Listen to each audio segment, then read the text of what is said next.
Yo, what's happening? What's happening? It's your boy J Hustler. Want to get into the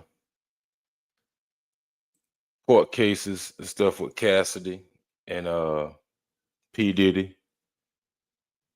So I got a few videos here I want to check out and see what they all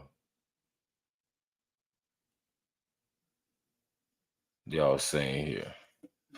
Hold on.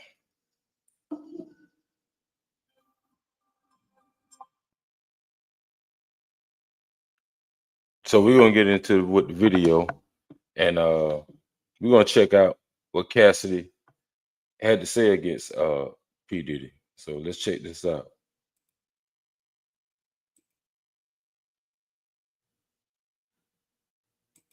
Of abuse during her testimony yesterday, and she also gave graphic details on the so-called freak-offs and then broke down in tears when asked about how she felt about the alleged events. Tory said they made her feel disgusting and humiliated.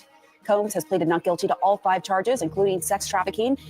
And a quick note to our viewers right now, CNN's coverage of this trial. You'll see on the left side of your screen, you'll see information coming in from our reporters who are inside the courtroom. It will be updating throughout the show. That's because there is no video or audio recording allowed in federal courts. All right, let's bring in CNN senior legal analyst Ali Honig and former federal prosecutor Elise Adamson. Great to have you both here. So Ventura is still testifying. This is her second day. Right now, she is talking about that Uber ride home after the video we've seen from the hotel where Diddy is seen bullying her, attacking her. Tell us about her testimony and why that video is so important. Well, so this is more corroboration. This is more support that prosecutors are trying to build in to Cassie Ventura's testimony. Of course, the surveillance video of the hotel assault is the most important piece, but now we're seeing the prosecutors use some other pieces of evidence, selfies, text messages, emails, things that were on Cassie Ventura's phone, because they want the jury to believe. Well, it seems like to me that Cassidy is looking for another payout, even though he paid out the first time, which she had no right to say anything. But now they got her on the stand testifying,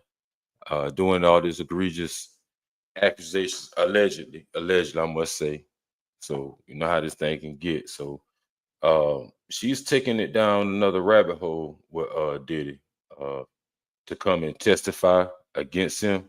Even then they done settled.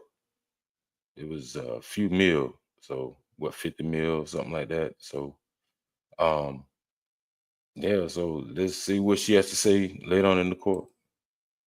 Believe her unconditionally. And I want to make an important point here that the defense argument is that, yes, this was domestic violence, but it's not racketeering, it's not sex trafficking.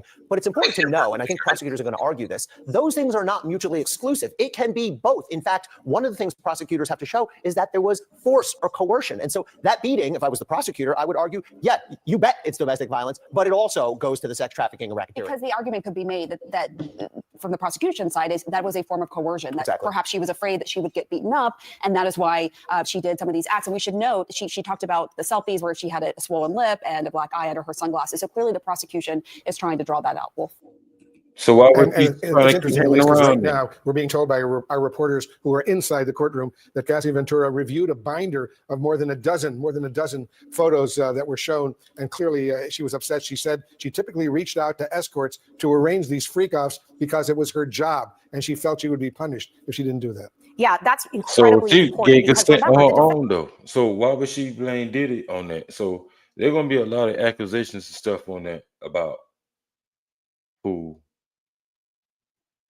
you know what I'm saying, who done what, but she participated into the act, so she didn't like as if she didn't know what Diddy was doing. So I don't even know what she's coming up with that. And for her to just jumping up on trial and new evidence and all this coming about, yeah, they trying to bring Diddy down to his knees. That would seem like to me.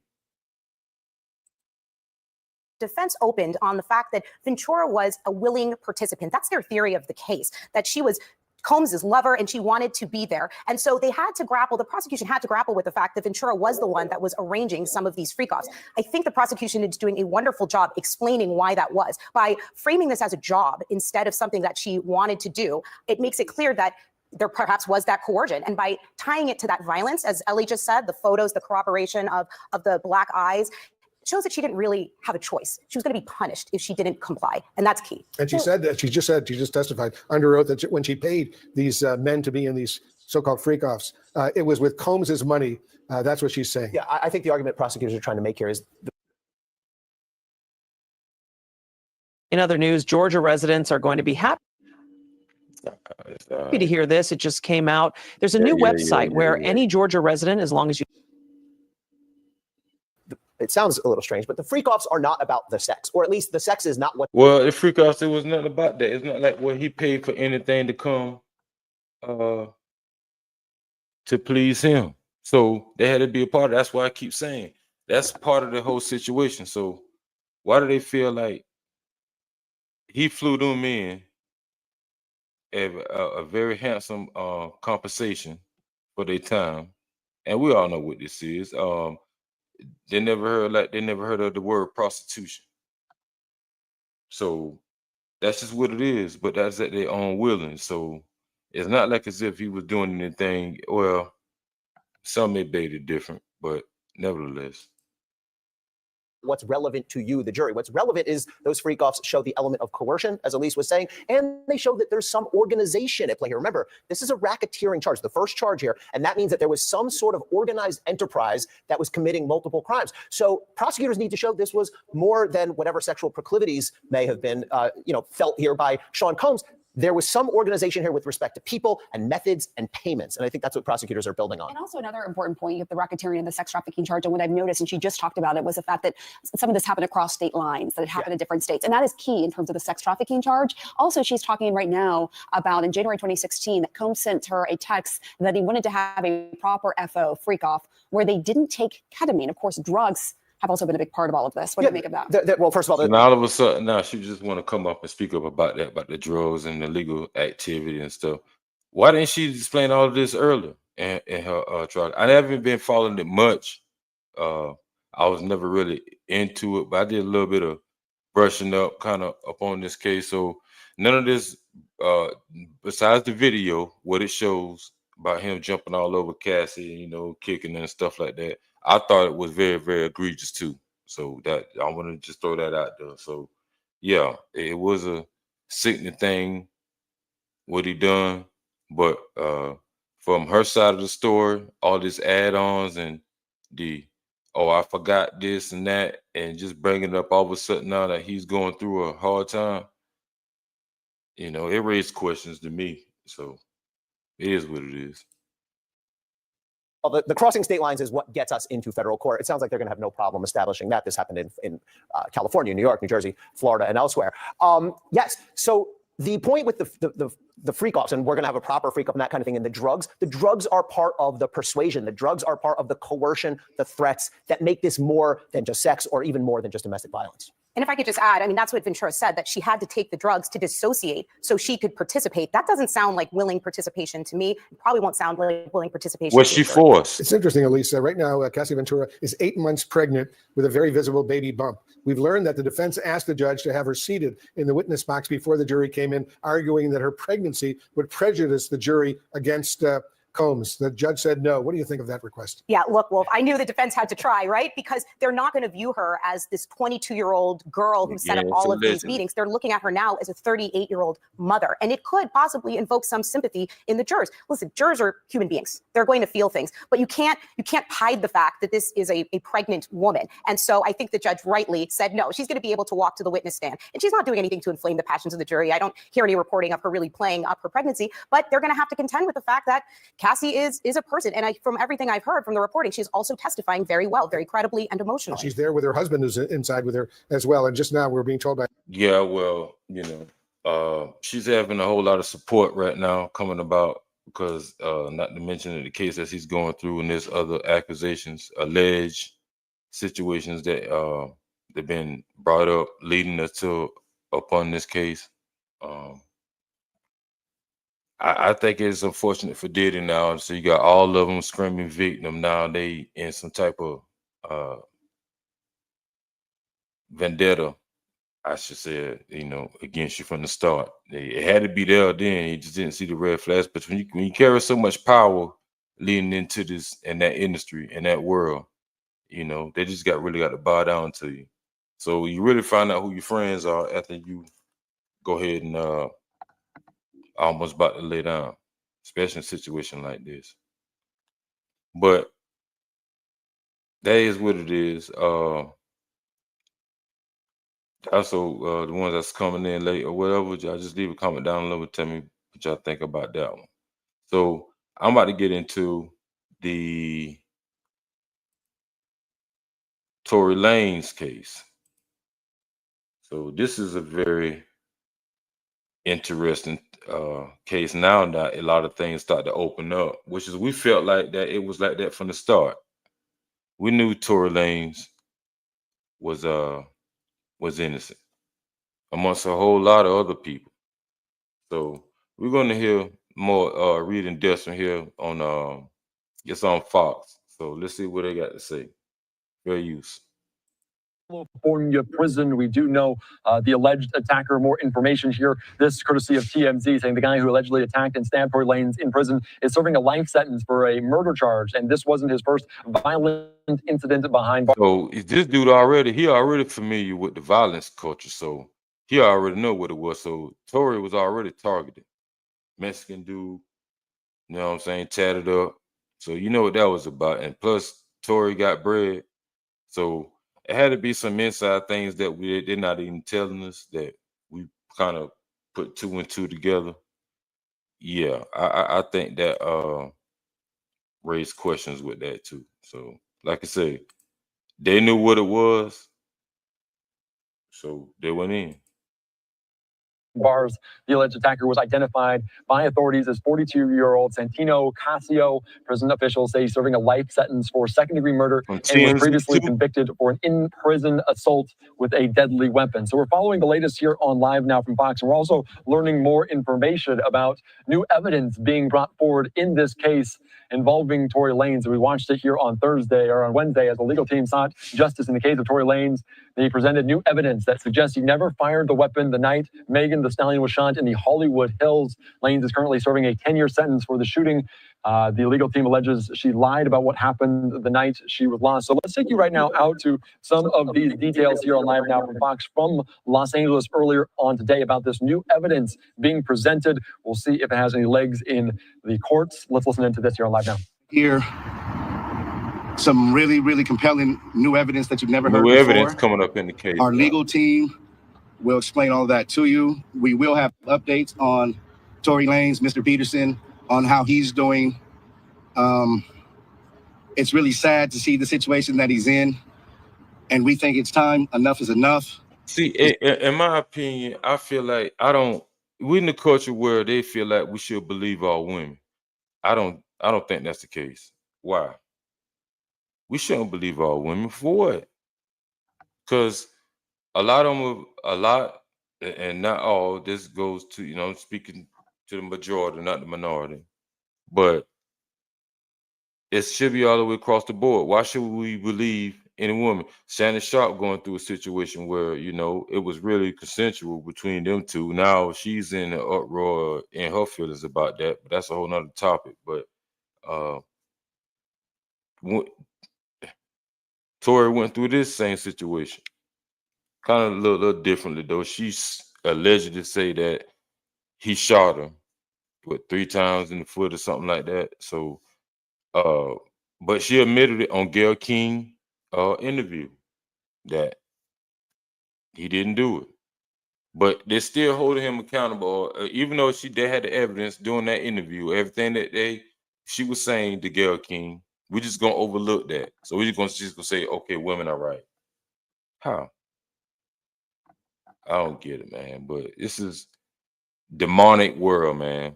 Feminism had just really taken over the world. This is crazy. It's time to bring the brother home. So with that, I would like to bring up our lead consultant, Mr. Walter Roberts. Good morning. We are here today to bring to your attention some information Unite the People believes is exculpatory in Mr. Daystar Peterson's case, professionally known as Tory Lanez. Recently, we've been made aware that a member of the media, Mr. Gianno Caldwell, was working on an op-ed for the New York Post regarding Mr. Peterson's innocence. During his work on that op-ed, he became aware of some information in Unite the People's possession regarding a statement that was given to Unite the People by someone with information relevant to that case. The New York Post recently reached out to the prior district attorney, George Gaston, Megan Pete and her representatives, and Kelsey Harris and her representatives. The only party that responded last week was Megan Pete's representatives with a request for more information. A few days later, Mr. Peterson's brutally attacked in his jail cell. Unite the People represents Daystar Peterson in his appellate process. We filed an appellate brief and a writ of habeas corpus on his behalf. The district attorney's office has already responded. The case is fully briefed. We're just waiting for the appellate court's decision. Too much of it, but we're gonna kind of. This statement aligns with the statement of the only non-party witness to the case, Mr. Sean Kelly, who at trial testified. He saw two women fighting, two men break up the fight, one man grabbed the other one's arm. Gunshots came from the passenger side. Passenger side. No shots come from the passenger side. That is where Ms. Harris was sitting. This further iterates that Mr. Peterson did not shoot Ms. Pete, did not shoot at Ms. Pete, or did not assault Ms. Pete. It's just another. Heard that right there, didn't you? That was already, yeah. They already trying to put him in the do little twist. And why she lied, who knows? Irregularity in a list of irregularities in this case.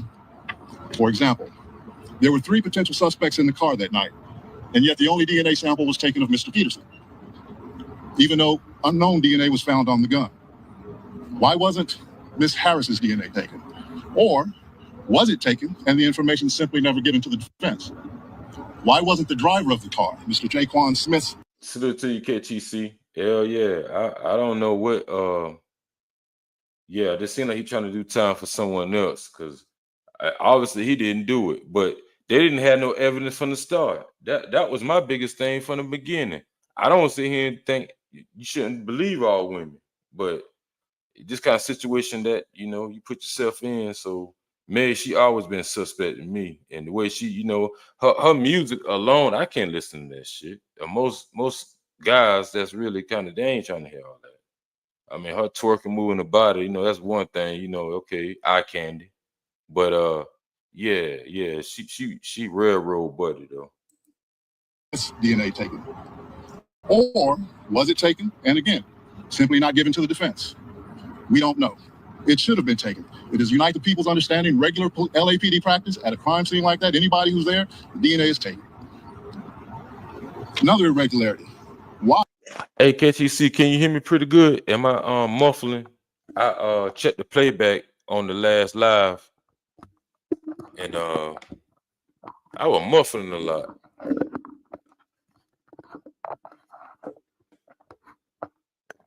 Let me know if I sound kind of clear.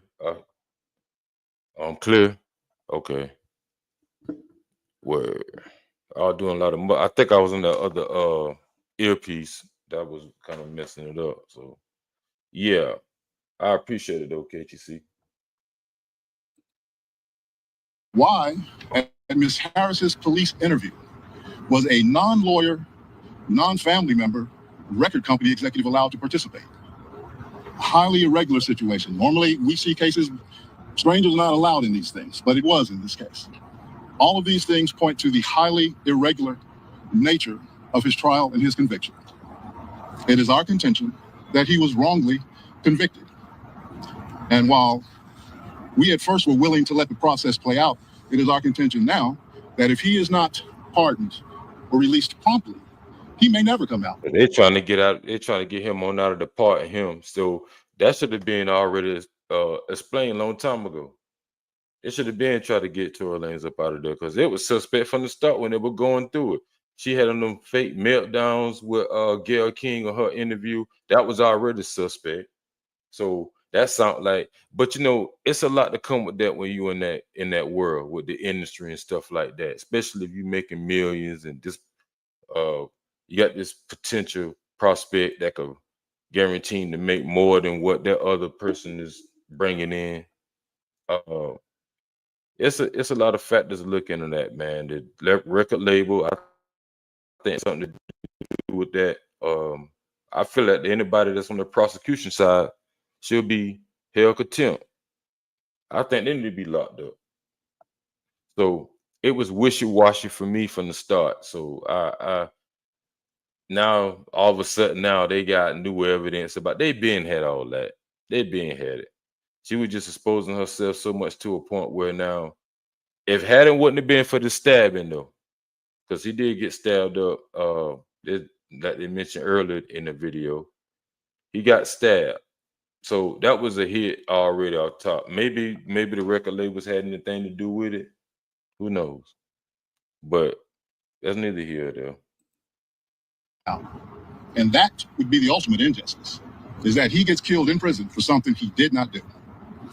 At this time, I'd like to bring up Mr. Gianno Caldwell, the media member who was working on that op-ed for the New York Post. Thank you. Thank you, Walter. Good morning. Thank you for coming today. My name is Gianno Caldwell. That is spelled Gianno, Caldwell, Caldwell. I am the founder of the Caldwell Institute for Public Safety at caldwellinstitute.org. I am also a member of the press for almost a decade now. I've been looking into Daystar Peterson's case for almost 6 months now, professionally known as Tory Lanez. And after reviewing the evidence, the reporting, and the legal analysis, I've come to the conclusion that Tory Lanez was railroaded by the former district attorney, George Cassie. He was also wrongly convicted. I believe if Jesus Christ was Tory Lanez's attorney, George Cassie would do whatever in his power to ensure that Tory Lanez lost that case. Tory Lanez's defense team have alleged the withholding of exculpatory evidence, prosecutorial misconduct, among other issues that I was compelled to write an opinion piece for the New York Post. It is true that last week, the New York Post editors reached out to 3 parties, one being George Cassie, Megan Pete's team, and Kelsey Harris. It is also true that Megan's team was the only ones that responded back for that request for comment. Shit, I don't know the story. He could write a book off of this and just come up off of that alone, KTC. Because shit, yeah, you're right. He'll have a hell of a story. That's for sure. I had some glaring questions, and that was the reason for this op-ed. Things didn't make any sense to me. Many issues in this case, and I was shocked by the lack of interest from the media to ask very simple questions. There were multiple people with gunshot residue on their hands that night. Why didn't all individuals have the residue tested, their DNA tested on the weapon? That's a legitimate question. According to the prosecution, Tory was excluded from the clip of the gun, and according to Tory's defense team, they said DNA analysis showed that there was a 0.01% chance that Tory touched the actual gun itself. Exactly. Another piece that stood out to me, the call that the prosecution alleged Tory made confessing to a crime. I listened to that call. I'm sure many of you have as well. I didn't hear confession. Everybody did. But what really shocked me about it is fake then. She had a little lady friend there. I think she was really trying to twist old girl out. Tory just got caught up in the crossfire. That's all that was. They were drunk, high as hell, and he just been in the wrong place at the wrong time. I knew it was some bullshit when it first erupted, though. I said, man, they locked that man up for nothing, man. Come on, man. Look at her. You can't even tell. She's no different from a Jasmine Crockett. She just got skills on the microphone behind the beat. Yeah, that's shit. It been what? It's been sideways from the start, though, for me. It is if my best friend was shot maliciously by someone just 2 to 3 hours before, I wouldn't have answered the call, or if I did, I wouldn't calmly have a conversation with the individual of it. And certainly I would ask, why did you shoot my friend? And more importantly, I would never have given you my current location out of fear of you finishing the job. That was something that stood out to me.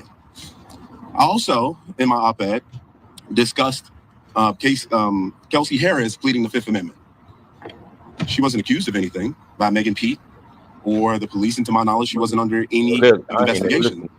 So why plead the Fifth? What also shocked me is the prosecution gave her immunity. For what? What did she do? Is there an allegation of her doing something? Because that was a play for her she was in her feelings about some situation. And what guy other than the put that to. Of course, Tory Lanez, he was hot, he was blowing, and yeah, it was just an unfortunate situation. Now all of a sudden, all of this is really coming to fruition, like as if we didn't notice already. What they hide guys, they don't highlight these stories and these cases like that. People that's really behind the scenes doing the work, they don't want to highlight them. But had it wouldn't have been for the stabbing, would you think we would have known all this information now? If they had all of this, all of a sudden they just breaking this out because he got stabbed. Now all of a sudden you telling me there's new evidence? Y'all had this the whole time. Come on, man. This man, they playing right up on the people nose, man. But it all depends who's broadcasting this and who's airing this and how's beneficial to their pockets. This all the scam, man. This all they let that man sit. What was about 4-5 years the man been sitting? Can't you see? He been sitting about 4-5 years now, something like that. Now all of a sudden now, oh, he didn't do it. Y'all knew this shit from the start. Something? I'm not aware of that. Maybe some of you can answer that question today. During the time of trial, George Gascon, just to take you back to where we were at that particular point, he had just barely won a recall attempt. He lost support in many key demographics of voters. Crime was up in Los Angeles County. And this case would have been a silver bullet for him potentially winning. His policies obviously were bad and people were harmed. So I really think that Tory been innocent from the start. I don't even know why they even, all of a sudden want to revisit this when they had the evidence the whole time. Maybe it was a bad deal that didn't go through, so somebody got to pay, and they're trying to exonerate, at least let Tory free. I've been saying free Tory because can't believe you really can't believe anybody really. And the point about what you were saying, KTC, yeah, you're right. You can't really trust anyone. But nah, it was some bullshit from the start, man. I've been saying this. Yeah, it seemed like you got salute to you, Uncle L. What's happening with you? Yeah, it's all hand to hand type situation. Help me, help you. They got the win for that day, but 5 years later, you all of a sudden now got evidence. They been had that. This guy said he was doing this for 6 months. Ain't no telling what the other dude that came out there before him, how long he been working on the case, because that was 6 months, man. I'm gonna say about a year. So 4 years ago, he had been locked up about 5. Let's see, 4. 4 years ago, they had all this already, just sitting on the back burner. I don't get it. But shit, it is what it is, man. They gonna continue to drag the black man through the mud as usual, like they always have been. And it's a money play, and a lot of these people are ambulance chasers. Now all of a sudden now it's beneficial for each party for them to highlight this situation because maybe they're really tired of Meg, because let's not forget she was twerking in the election with Kamala Harris. She didn't win. So what kind of influences are you really having towards the people? So this is about help me help you situation. So this is already crazy from the start. I don't get it. But somebody needed that win though. Yeah, you're right. They needed that win. So it's whoever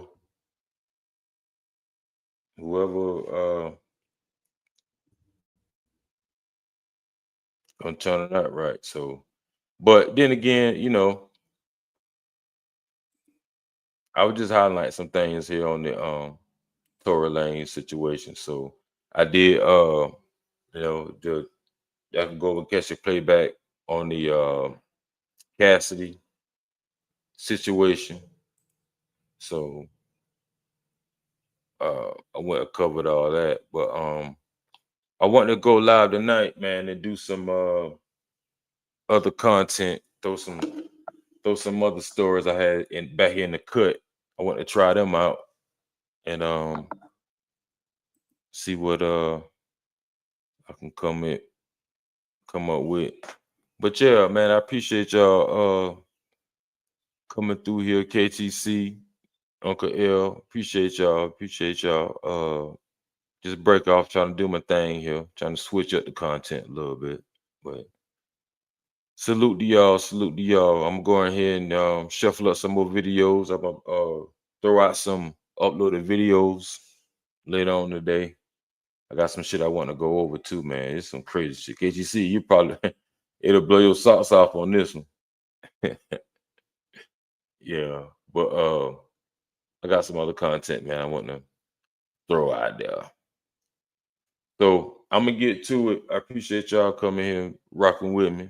So I'm about to go ahead back in the lab, push out these two uploaded videos, and I catch y'all later on the night on the live stream. I got some topics that we kind of chop it up with.